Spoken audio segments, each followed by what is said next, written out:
Most leaders think that leadership means being first, the first one to speak, the first one to make a decision, the first one to act. But I am going to have a conversation with someone today whose thesis is completely opposite of that. And I want to just leave you with this. What if the leadership move that changes the culture for you isn't about being louder, it's about being later? Let's talk about this. We're going to jump into it right now.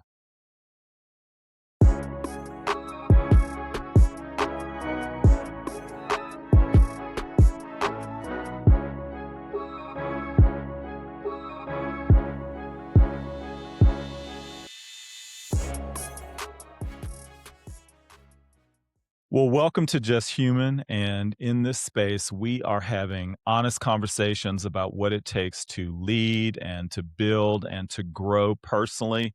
And, we just have these honest conversations about the human stuff because here's the thing. Life does not come with instructions. My name is Jay Boykin. I'm your host, and I'm very excited to have you here. I know that no matter where you're listening, you've got a lot of different choices. So thank you for taking the time to listen to Just Human. So, whether you are on your favorite podcast provider or on YouTube or Spotify, again, we appreciate you being here. Today, I am having a conversation with a U.S. Marine Corps officer and an author, Major Olaolu Ogunyemi. Lou, how you doing? I'm doing well, Jay. It's a pleasure to be here. Thank you so much for having me. I'm elated to have this opportunity to have this discussion. I've really been looking forward to this since the first time that you and I spoke, and I would be remiss if I didn't start with this. Thank you so much for your service and the sacrifices that you and your fellow Marines and everyone in our military makes, and even the families as well, because there's sacrifices there as well. So thank you so much for all that you do for our country. Yeah, thank you so much for acknowledging that. And I want to give a shout out to all those service members out there and the families. The families sometimes don't get credit for the sacrifice they make, but I'm glad you brought them up because they truly do put in a lot of hard work. And it's really cool to see all the things that they're able to balance while we're out doing our thing, while they're back here just dealing with some situations that, to be honest with you, sometimes are more complex or complicated than what we're dealing with. So shout out to the families, military families out there that are also sacrificing so we could serve the country. Very well said. Very well said. Lou, so for my listeners, they're going to get to know you a lot better here during this episode. Talk to them a little bit about your background and what got you to this place that you're at today, and then we're gonna talk about your book here in a little bit. Yeah, absolutely. So I was born in Ruston, Louisiana. I was a fifth of six children. So obviously from a large family, and you'll understand why I love teams because I grew up in a very close knit family. We talk every day. My father came from Nigeria. He immigrated here from during college to Alabama, and he went to school at Alabama A&M, and he got his doctoral eventually at the University of Illinois, where he met my mom. And so, really, my family always prioritized education. They prioritized increasing literacy, and they just always talked about, being there for each other, loyalty, teamwork, healthy competition, all those kind of things were just things that we were talking about growing up. And so that was really what our value system was based on. It was based on just being there for each other and loving each other. And so I graduated myself from Grambling State University with a degree in computer information systems. From there, I actually went to work as a computer programmer at Tyson. First of all, I love the company. I thought it was really awesome. The cool thing is I actually worked on a chicken farm in high school as well. So I feel like I saw I always say from cradle to grave. Technically, I didn't work on a hatchery farm, but I did see them when they were very young. And then went active duty in the Marine Corps, and I've been active duty ever since 2013 now. So learned a lot in the Marine Corps. I've met some phenomenal people, worked with people all across the services, international environment. It's just been a phenomenal opportunity to not just learn about leadership, but to experience the right and wrong of leadership all around the world. So that's a lot about me, and that's how I got to where I am now. Thank you for sharing that. And I have to point out for my listeners. So Lou mentioned that He was born in Ruston, Louisiana. He went to Grambling State University, which is in Louisiana, and that's where my family's from Baton Rouge. I went to LSU, so we are both LSU fans. We're both Saints fans, so we've got that connection as well. So I'm excited about that. But Lou, I want to jump into and ask you about this. that- Before I get specifically into the book, talk to me about how you started to learn about leadership as a Marine. Yeah, so as a Marine, I started to learn about leadership really about almost like trial and error. It was one of those things that as a brand new lieutenant, you come into this organization that you don't really know much about, but you're in charge. Immediately, I was in charge of 80 people. Wow. And this, we're talking about people spanning from, just arrived in the Marine Corps all the way to my most senior guy who was in 19 and a half years. And if you're talking about being intimidated by somebody, I was definitely intimidated by this veteran who had been all overseas. He had like 5 or 6 deployments, and again, he had been in already almost 20 years. And at 20 years, that's retirement age. And so it was one of those things that I truly had to learn humility right off the bat. And I knew coming out of Louisiana, coming out of my household, that that's really where it started. It started with not pretending to be the smartest one in the room and not trying to have all the answers. You just rely on your team and learn from them. And I think that's really what I had to learn. The biggest thing I had to learn about leadership, aside from humility, is to just be yourself and everybody and know that everybody's different. And I think that's one of the hardest things that I had to learn is because I came into the environment, the Marine Corps environment, and I saw a version of leadership, specifically like in your early training, that drill instructor, that Major Payne-esque type leadership. That's really what I thought the leadership was about. If Right. you say something once, and if they don't follow it, then you go in and you demand it. Some leaders really emphasize that kind of stuff, right? So they'll tell you that one of my biggest mistakes was not firing my poor performer sooner. And so you come into the environment thinking, okay, cool. Well, if somebody violates an order, I got to go out. I need to fire them. I need to take care of it. And you sort of take on this persona that's maybe not who you are. And so that's really what I learned is, first of all, humility. And then secondly, just be yourself. It's been a while since I heard someone mention Major Payne, so that was a great pull right there. And, I think that a lot of people expect that in the military that that's the way that it's happening every day, top to bottom. And you're still in the Marine Corps. Talk a little bit, if you can, about your role today. What are you responsible for today? Yeah, so today I'm a communications officer by trade, which means I equate it to being one of the supervisors in IT because our job is to provide data, network, radio services, no matter where we go in the world.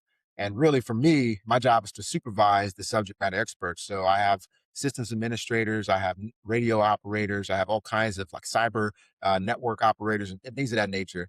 And so my role is just to find a way to provide the commander his information technology architecture. And so that's what my role is in the Marine Corps. What that requires me to do is it requires me to be technically savvy. So I have to understand what's going on, and at least I have the computer background to help me out there. But it also requires me to understand people on a little bit different level because Marines are I always joke and say Marines are special creatures, right? It's like you have these Marines. If you were to watch, there's a documentary that just came out. I think it's called Marines. If you really want to get into the mindset of some Marines, just watch that documentary and you can just listen to some of the things that these Marines are saying. And you're like, what? I don't know if he's supposed to say that on camera, but that's just you can imagine that that's just a normal thing. And then you add to the normal, like the stigmas that come with the IT realm and those who are very technical.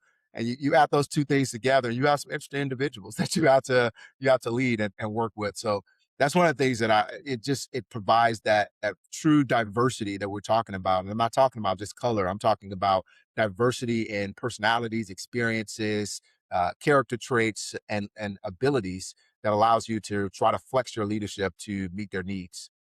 That's so good. I'm so glad that you said that as well. Now, you have written a book, and I want to talk about the book, and the book is called Lead Last. And I want you to elaborate on the principles that are in your book and how you came up with this. Yeah, so it was one of those things that happened, and I tell the story in the introduction in the book. I quite literally was running, and I wanted to talk about what leadership is. I was thinking about this. Honestly, it was going to be an article that I was working on, trying to find things that work and don't work. And while I was running, I thought about the quote: "He who laughs last laughs best." And so I modified that to say, "He who leads last leads best." And I sort of chuckled at it as I was running, but then it sort of starts to stick with me. And I'm like, okay, lead last. I like that concept because what I'm trying to explain there is that before you can become an effective leader, there's things that you have to do first. And the things are actually broken down in three parts in the book. First, it's know who you are, find out who you are. Because too often we try to lead from a place of not knowing who we are, not knowing the root cause behind our decisions. Secondly, know who you're leading. It seems pretty intuitive, but you would be surprised how many people just don't know the people they're leading. And then lastly, it's to understand the environment you're in so that way you can cultivate an environment or a culture where you have self starters and creativity thrives. And that's what it means. So you do all these things first, and then you learn how to be, you can become an effective leader. And by applying these principles over and over, that's when you're able to have lasting impact in the organization that you're in. And so that's what Lead Last is truly about. It's trying to find ways to, number one, become an effective leader by doing all those things that I just mentioned first, and then leave a legacy behind in the organization. And I'm not talking about leaving a shiny object. I mean, truly leaving a legacy behind that makes the organization better in the long term. You mentioned legacy, and I was reading an article last night in Forbes that was talking about the power of legacy.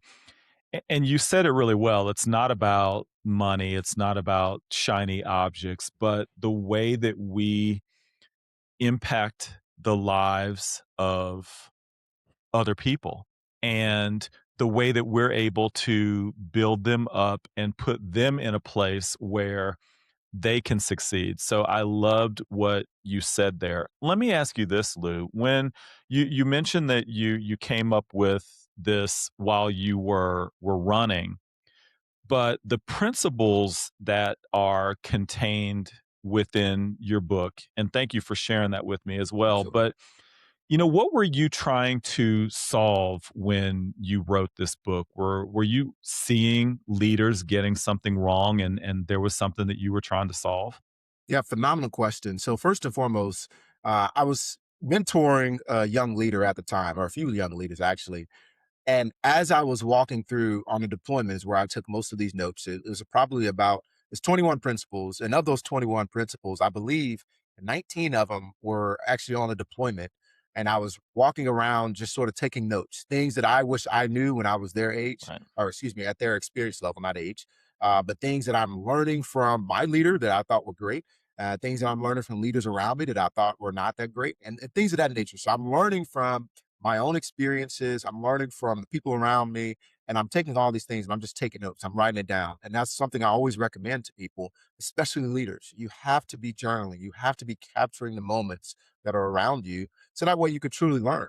And so I took those things that I learned and I sort of looked at them in my notebook because that's what I literally had a notebook of all these principles that I wrote down. And at the time I didn't know what it was going to be. And as I started looking at these things one by one, I'm like, okay, there's something here. And so I started researching these things one by one. Like, what can I learn from this experience? I think that this leader's doing this phenomenally. Okay, so what can I learn? And I started doing my research. Why is this effective? And I started thinking about it and say, oh, that's why that's effective. Okay, I see this thing. It's not that effective. Why is that not effective? Okay, and I started doing the research, and then I found some examples of corporate leaders that are doing these things well. And I'm like, okay, now it's all starting to form up, and it's making more sense.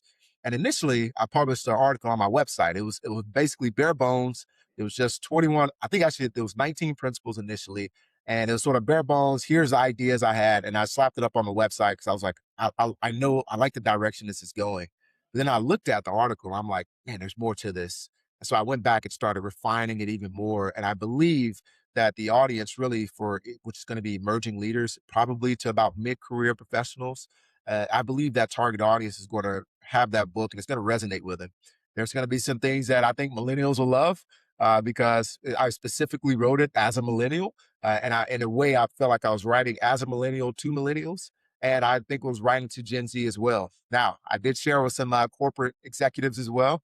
And I love that they gave me feedback. Some of the things they told me is that some of the references in there, specifically like your more current social media, social things that are going on, can isolate the executive a little bit. But I truly believe that the advice they gave me, I took and put in the book, especially in the toolkit that you see in the appendix. And so that's really what it was all about. It was taking notes of what was going on around me and then trying to apply it and give it to somebody else. And it's really well done, and the thing that I love about it, I'm gonna share a story if I can with you. We talked about learning from our own mistakes and even some of the things that we've experienced, but I can remember 1,000 years ago when I got my first position as, a people leader, and I had the title, and now I've got these people that are reporting to me, 12 of them, and I'm 26 years old, and you can't tell me anything at that point in time, and neither could they. I figured that because I had the title and the office and the pay, that their opinions didn't matter. I had all the answers. Just watch me, and I got it. And that was the most epic failure, but I did use that throughout my career and remembered that mistake. And, at that time, I was putting myself first in all the wrong ways. So I think that your book speaks to, so many different individuals, regardless of where they are. If they're in a place where they are leading people and looking to improve, there is something that they can gain from your book. Let me ask you this, Lou. You mentioned that you've got 21 principles in the book. What's the biggest counterintuitive principle that you have in there? If I had to pick one, I would say that the one where I tell people to implement the closed door policy. I truly believe that's going to hurt some feelings. And quite frankly, when I published a similar article not too long, or it was a few months ago now, it was not well received in some circles. Why? Because it seems like I'm telling people to close themselves off, be unavailable, not and things of that nature. But that's not the intent of what I'm trying to say.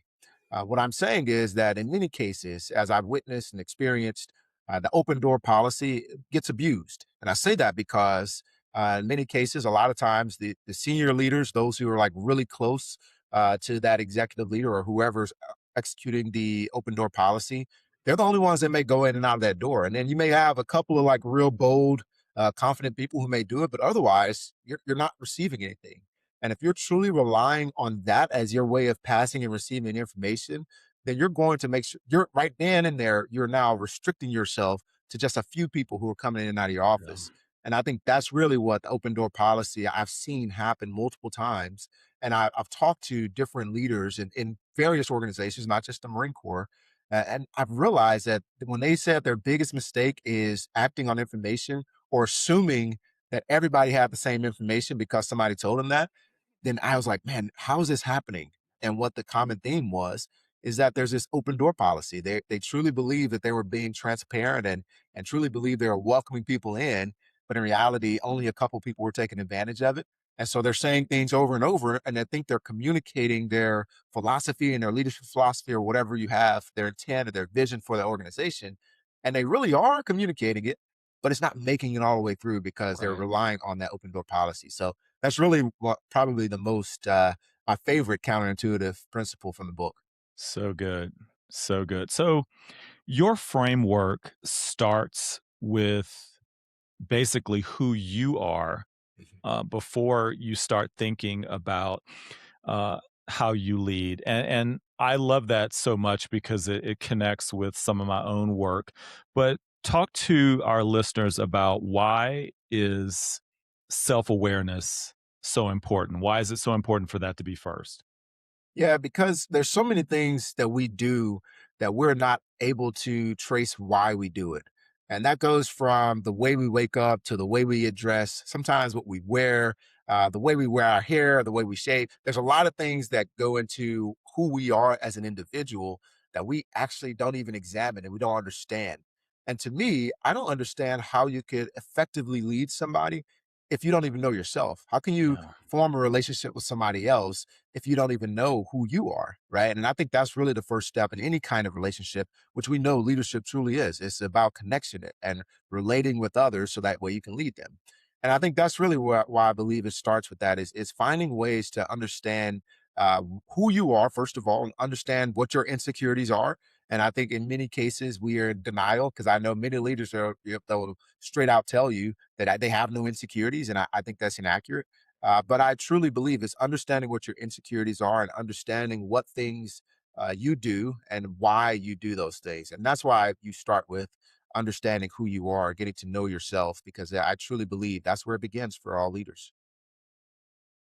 We are having an amazing conversation with Marine Corps Major Olaolu Ogunyemi, the author of Lead Last. And Lou, in the book, you talk about trust like an emotional bank account. And can you elaborate on that and talk about like, what are some of the common withdrawals that leaders can make and maybe not even realize it? Yeah, that's one of my favorite parts of the book because Dr. Stephen Covey, he's phenomenal, phenomenally talented writer and philosopher, and I love all of his material, and that's where I got that analogy from or that metaphor from. It's talking about that emotional bank account and really tying it back to leadership. Some people it makes them cringe a little bit, right? Because we don't want to talk about emotions in the workplace. But I think that once we realize that we're truly leading humans and humans have emotions, it's hard for you to disconnect the two because humans are going to bring their Yes. emotions to the workplace, no matter what your profession is. And I can say that as a United States Marine, and I can promise you that in every single industry out there, if you're dealing with humans, they have emotions. And Yes. even some of the machines and electronics and AI have emotions because humans built it. So these are the things that we have to really pay attention to. And so the reason I talk about the emotional bank account, I think one of the biggest withdrawals we can make from individuals is just not listening to them. I think that is probably one of the biggest withdrawals that we can make in the workplace because so many people deal with rejection in different ways. And some people deal with rejection, they take it personally immediately. Some people shut down, others become very competitive and they want to now find a way to show you that their way was Right. better, which leads to recklessness. And I think that really that's what it's all about. It's one of the biggest withdrawals I think we can make as a leader is not listening. And I wrote down what you were talking about earlier because you talked about that title. And I want to say that that's a common thing for a lot of leaders, especially as they start off, because the organization is paying you to be a leader. The organization is paying you all this money that they're saying that you're the expert. We hired you. You beat out everybody else to do this thing. So you actually are important and you should carry that confidence with you. The problem is, and many times, I think at times because we believe the organization is paying us for our opinion and our leadership abilities, we forget that that doesn't mean that we have to originate the idea. Sometimes we have to just bring everybody in the room, listen to them, and apply what the best solution is. So I think that the biggest withdrawal that we can make would be just straight up not listening to people, and that chance to turn them off and not want to follow your lead. So strong. And I feel, my career path was much different than yours. I know that you had your time at Tyson. You've spent the majority of your career working for the United States military. I spent the majority of my career in corporate America, but there's so many crossovers, and I feel that in corporate America, and I'll get your opinion on this, we do not always do a great job of preparing our strong individual contributors for that first level managerial role. We assume that because they are a strong individual contributor, a high performer, uh, when they're just focusing on their own desk, that's going to translate into leading a small team. And that's not always the case. And we do such a disservice at time for individuals who can be strong leaders, but we just haven't prepped them well. Yeah, no, you're spot on. And that was one of the feedback I gave people in my first unit. I remember I was checking out and the commander was shocked when I told him as a lieutenant that, hey, sir, I feel like that it could be we could do a better job of sitting down and mentoring young lieutenants. I said, I did a lot of trial and error and I was figuring some things out. And luckily I had those veterans like I'm talking about. We call them staff non-commissioned officers who'd be like, hey man, come under my wing. I got you. Come here, sir. You're really excited. You're really doing your thing, but come on under my wing. And let me teach you. I was like, luckily I had them, but where are the people, the leaders in this organization who have been through exactly where I've been, who've been platoon commanders, who've been this operations officer, executive officer, and why aren't they now giving me more guidance? And to your point, I think a lot of times we say, all right, well, the way I figured it out was I went and figured it out myself and it made me a stronger leader.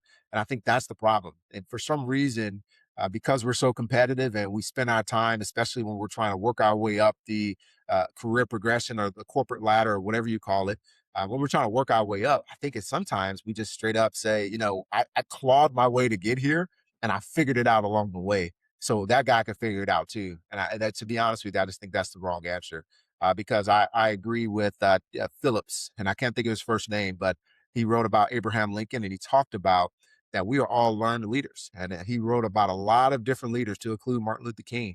And one of the things he talked about in every single one of those books is that we are learned leaders. That means somebody took some time to teach you how to be a leader instead of you just figuring everything out by yourself.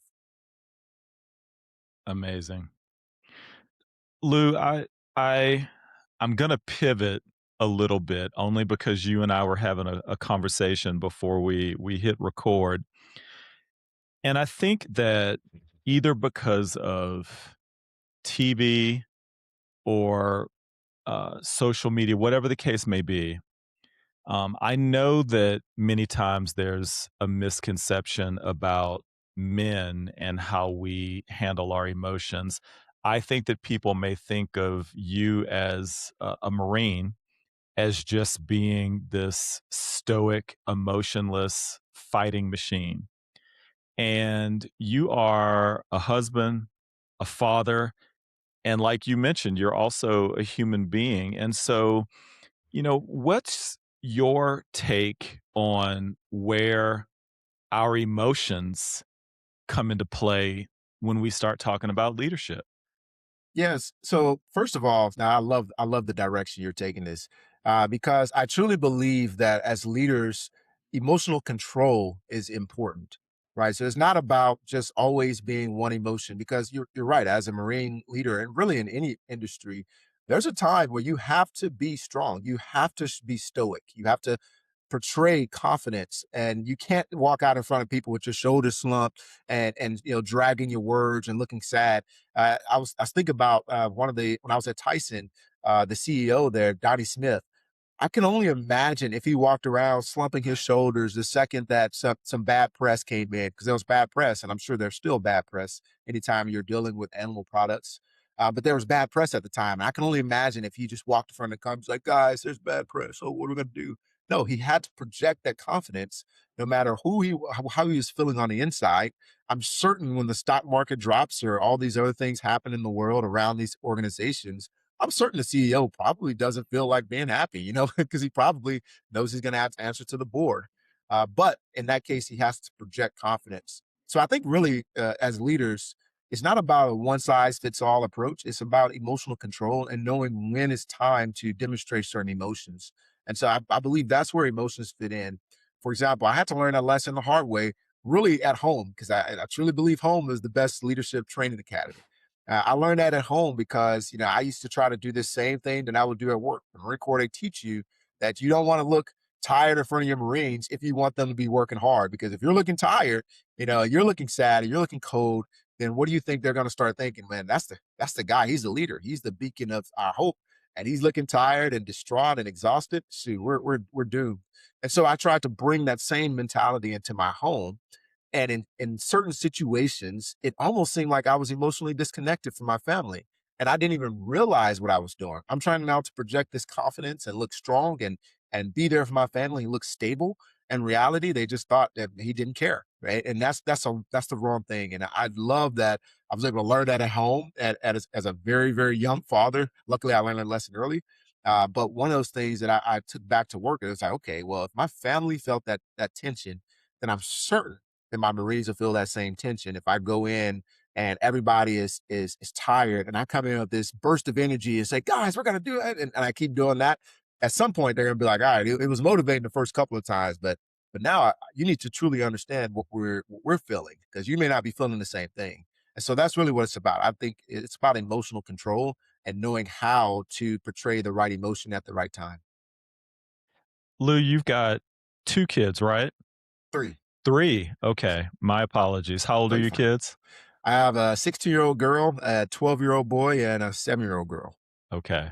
Um, and we were talking earlier. Your family's going through. Your son had a sports injury and is having a surgery tomorrow. So, um, you know, our thoughts and prayers go out to you and your family, and hope everything goes well. You'll have to let me know how that goes. I'm curious that as you think about you're going through this with your family, with your son specifically. How does your leadership framework, your lead last, how does that come into play when you're thinking about leading your family through what you're going through tomorrow? No, that's a perfect question. So I started with knowing myself. All right. So I've been through a leg injury and I know how it felt. I know how it felt to go into surgery because I actually just had surgery just a few months ago on my knee. So I know what it's like. I know the questions you have in your mind. I know how sometimes that uncertainty feels. I'm not a guy who likes hospitals because I just don't like them. Right. So I started thinking about. I know myself well enough to know that if I didn't like it, then there may be some things that I need to look out for. The other part is knowing myself allowed me to be emotionally available to my son who's going through this now. And so, yes, he's the same way. How he's going through his own emotions. But I always see him when I walk in a room. When he's with his mom, he's like, "Oh, my leg," and I walk in the room, he sort of straightens up. And it's funny that that happens because I'm thinking about it. I'm like, okay, what am I doing that's causing him to do that? Am I doing something, or is that just his natural reaction to me? And so for me, again, it's introspection. Is saying, okay, am I doing something to cause him to want to hide his emotions, or is he just trying to look tough for dad? And it's just like a natural thing that he does. And so I think just going through that emotion, going through that actual thought process, and using the framework in that place is saying, okay, I know myself.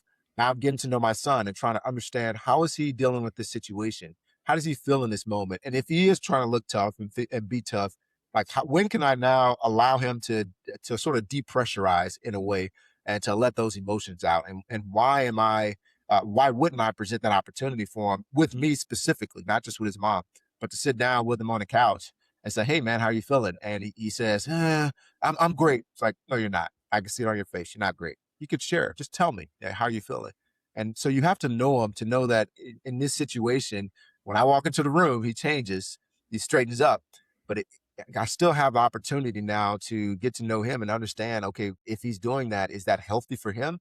And is this time for me now to go in and create this environment, which is the last part, create an environment for him to feel safe to where he can express himself. So that way he can grow through this thing. Because I know many athletes out there say that nobody wants to do an injury. And I've been there. Again, I just had a surgery not too long ago.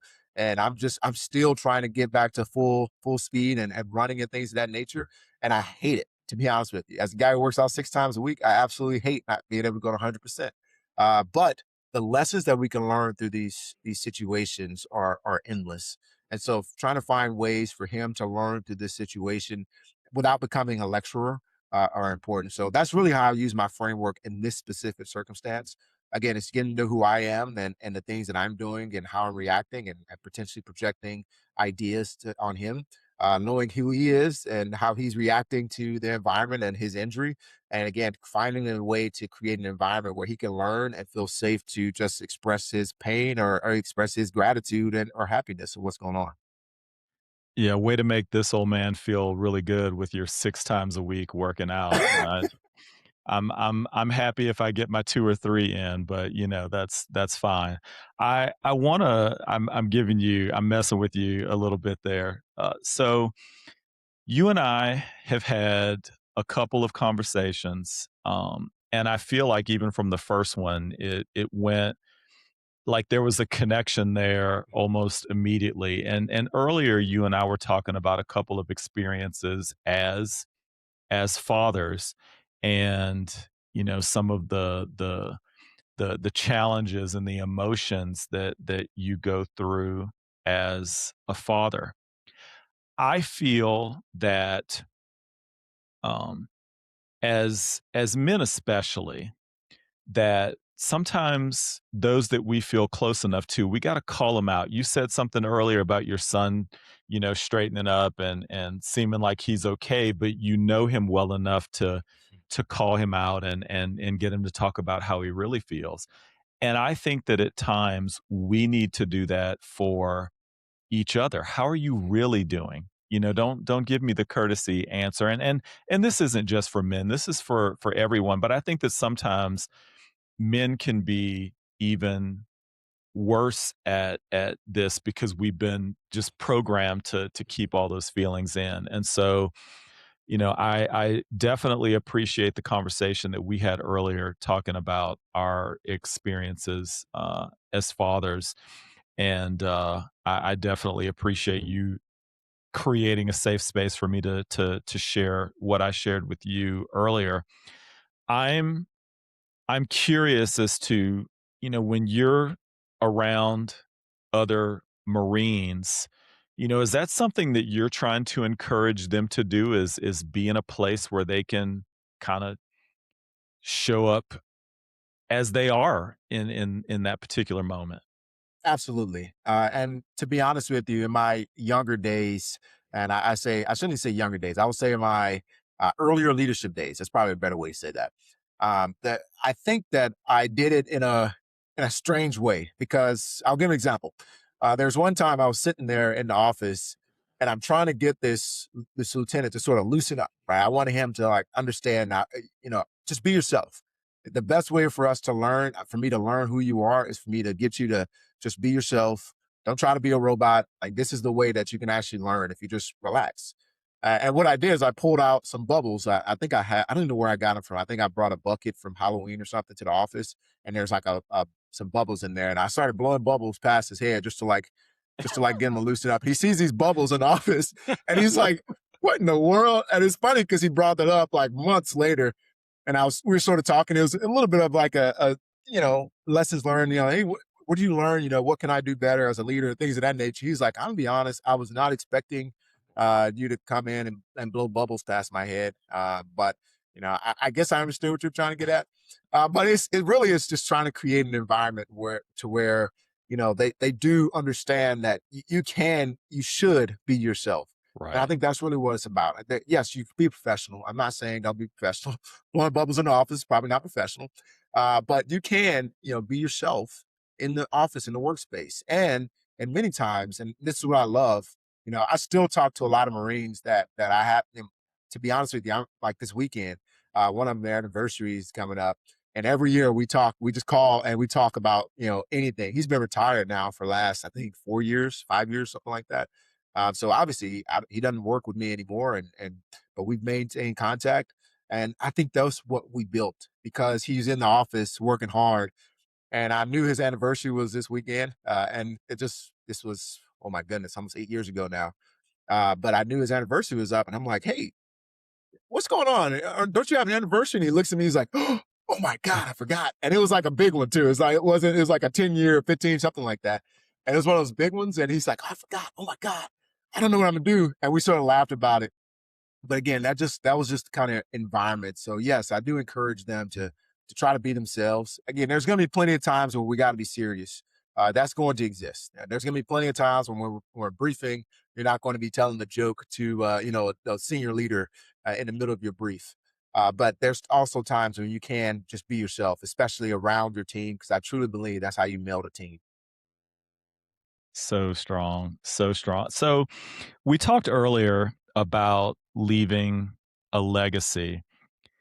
If there's someone listening, if there's a leader who wants to help prepare that next generation of leader, what type of advice, what type of habits would you recommend to that individual who's trying to focus on that next generation? Yeah. So first and foremost, if they're listening to this right now, that's the first step, right? So get out there and start learning from experiences that are more than your own. And I say that because there's so many people that don't read books anymore. I was shocked to hear a lot of the young people I was mentoring. I asked them how many books they read a year, and some are like, "Yeah, I probably like two," and I was completely flabbergasted because I was like, I cannot believe that you just said you read two books a year. Like, because how else are you learning from other experiences around you? How are you learning? What are you doing to better yourself? So I would start there. It's find ways to learn from other people's experiences. Books, podcasts, audiobooks count in my book. Reading, learning, all those kind of things are important. The second thing is journaling, writing down what works and what doesn't work. And notice how I started again with the person sitting in front of you, because I know that's the first thing we think of when we want to leave a legacy is we always start thinking about everybody else or the thing Right. that we can get. But in reality, it starts with the person who you see in the mirror, and that's you. And so that's where I think you start. It starts by building yourself up, building your mental capacity, your physical, your spiritual, emotional, becoming stable in those areas and consistently investing in those areas with yourself. And then teaching the people who you're leading those same kind of principles and just telling them those simple practical tips. For me, for example, I say take 10 minutes a day in every aspect in those four key areas: physical, mental, emotional, spiritual. Teach those people who you're leading to do the same. Right. And what that does is now that you teach them how to take care of themselves and care for the environment that they're in, now they're more apt and more willing to actually work hard and work and do well in the environment. And then the last thing I will say is build off of prior successes.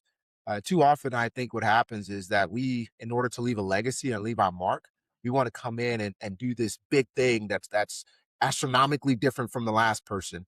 But what I truly realize is as I study innovations and creativity, in many cases, I mean, you name an industry, name media, name a clothing line. In many cases, all we do is take what's old and make it new and they called it innovative, right? And that's really why, again, go back to learning from experiences. So find the things that are good that the previous regime or organization or leadership or whatever you want to call them that they did, and build upon that, build upon those successes, because that now you see what happens in the organization as it continues to go higher, and your name happens to be on the end of that. And that's something I learned from one of the units I was in. I laughed because I was there. I was being told, "Man, you did such a phenomenal job," and I'll keep telling them, "Oh, it's my Marines, my Marines." But then I went back and told the team that was right before me. I was like, "You guys realize that I stole everything that you did well, and I threw away the things that you didn't do well." And I did the basics very well, brilliance in the basics. I took all these successes that you had, stacked it on top of the basics, and then maybe I have one or two like special projects that I added on top of there. And then it's like, man, this I've never seen this before. And I'm like, to be honest with you, I wish I was saying something that was really profound and that was like really cool that I did. But in reality, I just stuck to the most simplistic things. And I think that's what we need to do. If we want to leave a legacy, just go with the simple, brilliance in the basics, build off of prior successes, and then you are ready to leave a legacy in the organization. Major Olaolu Ogunyemi. So well said. Now you're up in the DC area, right? I am, yes. You were born in Louisiana. How often do you get back to the boot?